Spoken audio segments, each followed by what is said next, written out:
enkanka edwadifo afa ene ade nti dodo no abesia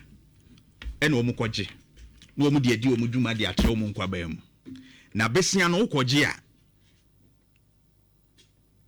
eya na etoda bi a ne tua no bi a na bre ni mu a bi ti woni no ma na adwuma kuo bi a wono mo bo apa in fact they have been doing great work ewo memu amemo o mabaso eno de adwuma de omu ye bi Bills Microcredit Limited kanene ye quick credit no na unim say Richard ni amakwe ono ne kofa bai okay say kra no board oye menkan say ono kra na da ono an bi adwuma ono an dan board no kra so ono an say eda no hwe say bibia betumi akoso but ade bi asi over the weekend ya me hu mi yam hye and this gentleman ono ni is a good idea so we create micro credits the aba bills no abu adwadifo abu a wo mo ehia sika dia tro mo nkwa ba mu ni ade and you strive to bring this up etumi abeboa you've done a great job but mo operations ni some of mo nkrofo no numadi bi omudi no me hu video na me bisa and omo ka kire me say that is the attitude of some of operation men omukwa abontia onkrofo ni bidi omoye no bra Facebook behwa de Nhyira 104.5 na behwe maami eso wakwaje besia no na ne tua ne mu onye ntua na ebre no mi se etwamu se apa ho eso otua bi na enkoye na microcredit for na ba bills for no na hwede esi wo abusua bra Facebook behwa de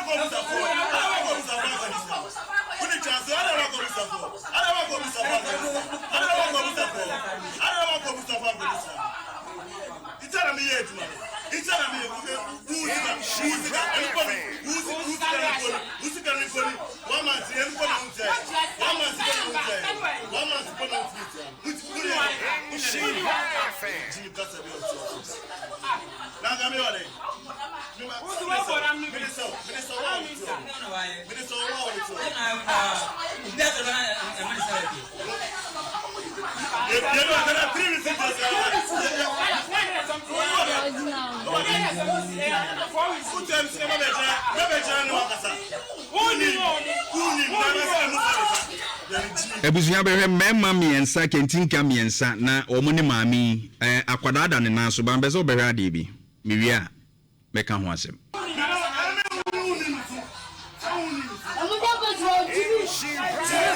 Chamuso mema obi anje bi so aya ka kire mo mema obi anje dos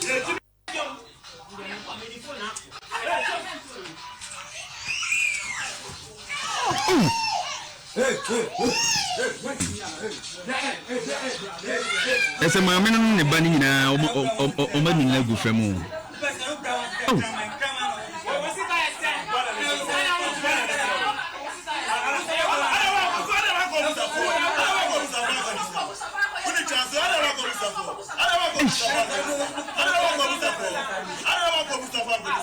enti akwada no kura no na still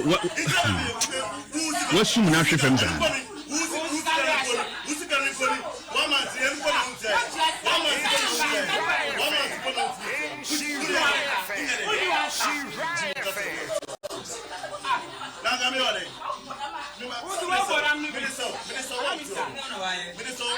akwada no kura no na say wo manu na gu fam no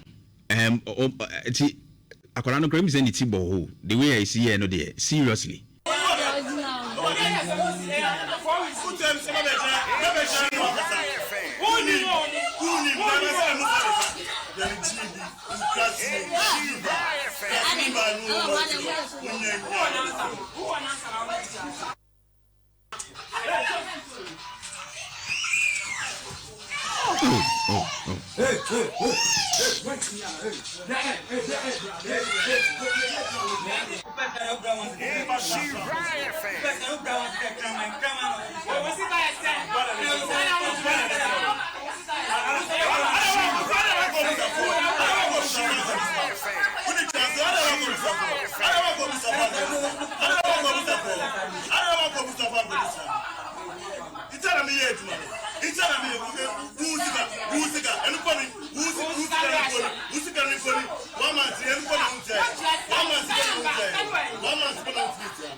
But is it necessary say ebeye atemdidie ne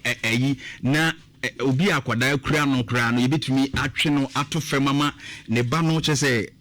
this is serious. This is serious. Now Jeff, screen for me. This is serious.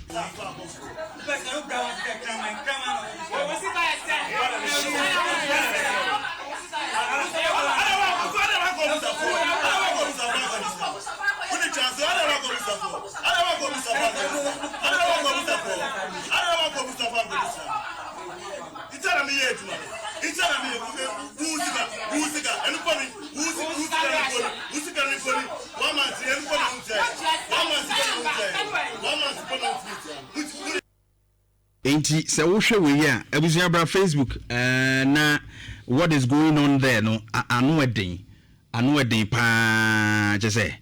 o hwe be be se Jeff wo twekọ ba bi abra omo so ni mu no we ye argument anu mo ye bra omo so ni mu na omo etwe no ehwe ho no abusua bra Facebook be hwade this I want to talk about this na I want you to get the clear picture how these things happened na utumi ehu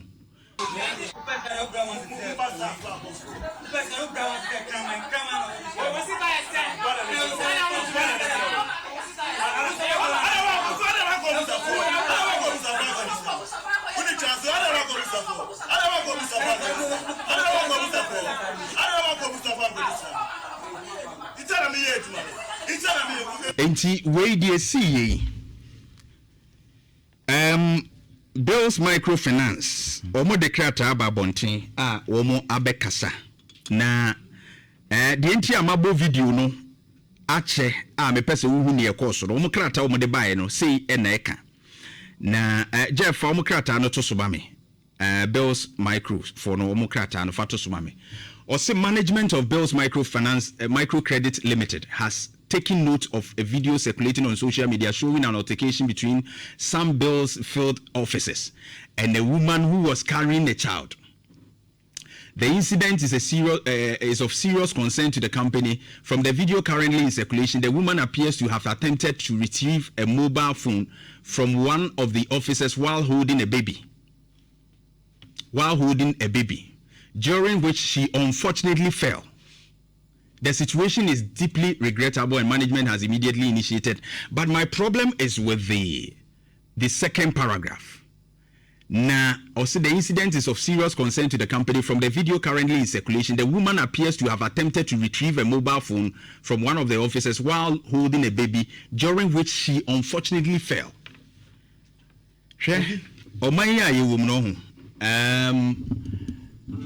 Jeff, Fatu Mesona. Main casting Omaya ye wo mo maye manokre enye adwuma. Put the video alongside the alignment man for video no to me nchen kakra baby oba ne to fem ne manemra abusua join ne hwade o se oba no krata omo ne de ba abonti ne kire se oba no omo fa ne fun omo de kɔ no ena oba ne ye se okoji ne fun no ena otehweye but over Facebook na behwe this video enkire obi a wapahwe abrantie ni so ni mu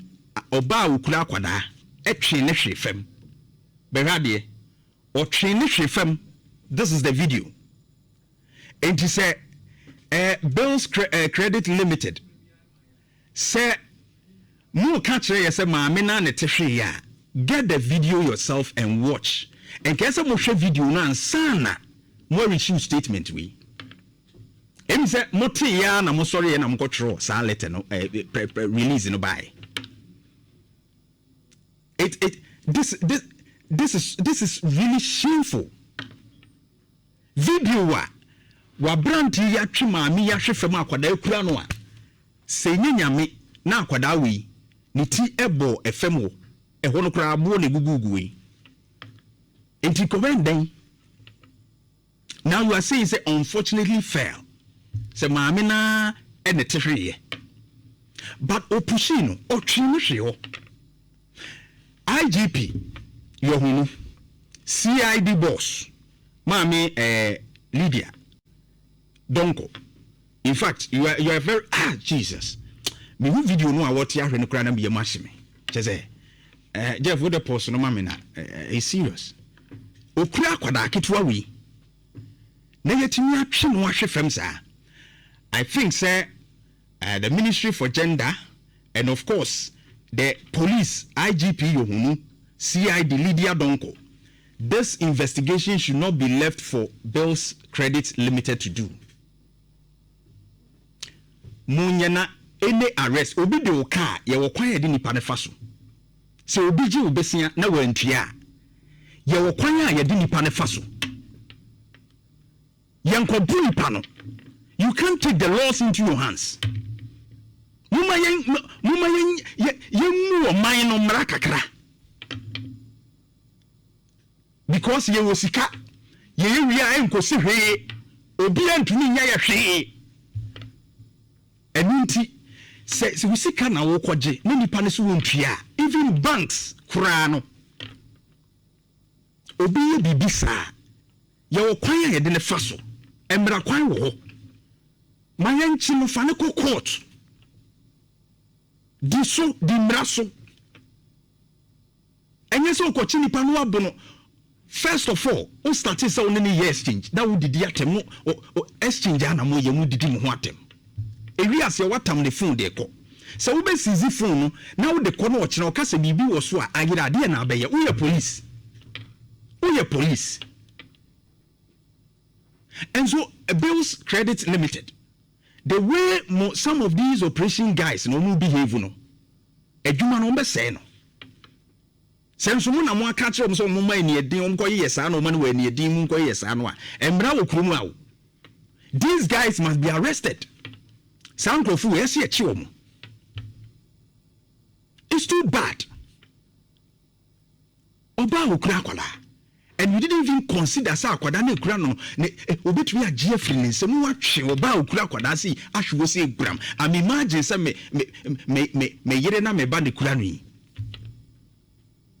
yo bebi se mukura na enhye da nya yi bia o enhye da nya sikamu titru bia ubebi se mu no na enhye da nya sikamu titru bia what is this ovi video na me hwe no mesi afempa na saa nkofuko ya eye online bosia bofoi saa adwumadi yo mudi yenye ne kofi we kwampo na aba ntenten video so na wahu saa oh de nyame adom ekoye na obi hyedem a wo twa video eye abusa omo kwaje online bosia ne bi no ne kwa de mo faso kofi nye ize ewum se woje a musa woju besia dia ese wotua kofinya yi nemum se nipa ne ntimi ntua you cannot put the laws into your hands and do say me no da bia meka ade efe no loan bosia onye financial discipline enkwaje asem we ni kase kofa ba nyina ye makwaje usika ni nyina ye ohia ya o kofi banking no yen bank no wo emra ebo say obi jibosia borrowers and lenders at 2020 at 10:52 no ohwe penalties a ewemu a kofi obi je osika entiase apama na kono say bia oh mama onafua be sedu fatua me loan imame wentime ntua ehun ensisuo nie ba ko ye use collateral odi nipa no asset ebia kofi loan na oje ye no be 50,000 ufie na esi ho no we default 20 ufie no ebete and use collateral so wo hwe video mu a on sa branch no fa fun bi ho kofi hu ye yeah minim loan kwa ma me kwaje ye minim sika dodo kwaje ye no mbeto abonten ye nim sika dodo but my question is phone na branch no fa ebetima te bosia na na eno ye one question eto so bie mu nso no o se na nkomo bi koso wa Kofi yeah media course no nyina me kasetia se abrante obehwe nyame ne woto apem maame a okuru akwada mana tofom akra no mpokra na medwene ho se maame ne mpokra na ode woto pem no tofom a eno de menyam asem but akra no onye bosia se akra na nye bosia ne maame na age bosia enti akra no mpo no karefo ni to se bi akra no kuta no ya je ofon enti uba no kanka ye bayire wagina ho hwe wo mo asem da bia ye kase wo hwe edika bedi akire se udif bem wa asem bi mu a wo actions towards that asem no e ma be differ base foi e bia de omuye atoso eku enu esan but akra ya oba picture mu asa issue ni nyina ye kodua bia na hu se loan na mama ne kogye ni nyina ye 200 Ghana cedis so 200 no wo de to pem ekumakra be akra we ondu wan ya enye fe serious and use of collateral no kra me kai enye o chempe fese ma security entimaji usika na se bia mintimi ntua for security be chemi meboa yeah fibra beje e bia abrantie maji sikai embe bome unya bome a wonso atiamra do ukwaji usika de bet gemo ye ne de nyame anum nie base fo ankoye. It's too bad. It's too bad. Even though senka akra no mpon maame na nkan hame. Ka me de meka se bia maame na no kasa mpo na man ne mo but akra ketwa fo ani to wo ye be ma. Sense nti omu nyina omu ni nua ba no omu ni omu nti omu maame no ma hu nua ketwa wo omu hu se akwada akura oba atan a. Like like akra no any issue asem ni nyina no de me ya e ya akra no kuta maame no. And Kofi adia ba konso ne sempanifo se bi utu agiramoafo no na utu ekuranso hwe enipa ne bi nso nyame anukre nie ye kasa bi nye Kofi ye kasa bi nye hwe empanifo ka asem bi se ano a ye de gebosia no nya no editua metiwo me wakakasha mu na ekwam de waba bu hume kwadwo me moburo nie wani moburo a wo de ba ye ntino Kofi mehu mobo aboawo odi get the first one online afa de wunya nwodi wie mi ye wie no me beji a na wo de ate abufo na ehia me entwa ye me ya sure say law nya say bia kwanya de amawo they are terms and conditions da ho a wo be kan ya tiase agreed yes hun say bia nkwafu e say ne so mote wonkan po a wate o monkada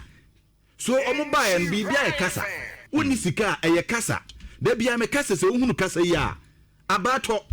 enkwofo na anya ade na mbo maame no se bia kasa bi okasa kire wo mo na mbufu ye enkwofo pio krom ya Kofi omo de ka but ukọ mo ncha de wi no be kasa no ubeja akwa aba next time meboa but oba na wo kire se I know my right me de majobu sentidie o kasa bi kasa fia ni bubafu o ye nipa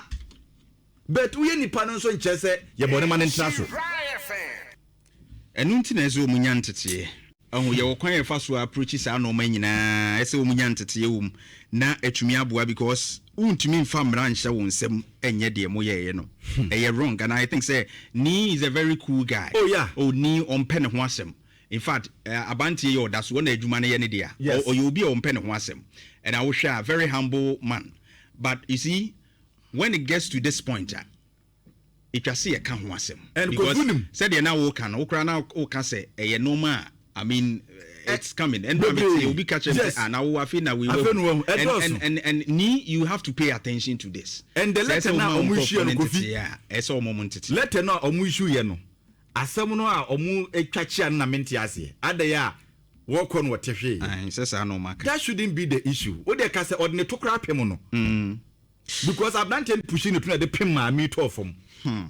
Enti u ka say ono akọ no teto ya. We no basa ne hu sa say eye buapaye bi na wa hye say wo kata bi so. Enti asem si a communication bebe akire no. Eno na kire tripo a etide madi na chi.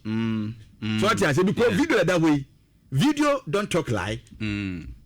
akire say ma me sorry ya wo kwaje ne phone. Ye de to push na to atwofo. Twiro tum say enkofo no krampo ba ye bagi wo nema na omhwim phone no ma me ne kwakwaje ne phone no e na wo de omoto pia no to fom ne enti asese okay ne bia koratra sama ba enti bia busa na boy no phone betima tinti age wo phone e de te kyerɛ mu saa ne yɛhu sɛ okay ne modwuma na moyɛ bet wotwa ntro de na issue no asɛ no ti bills for omomra biem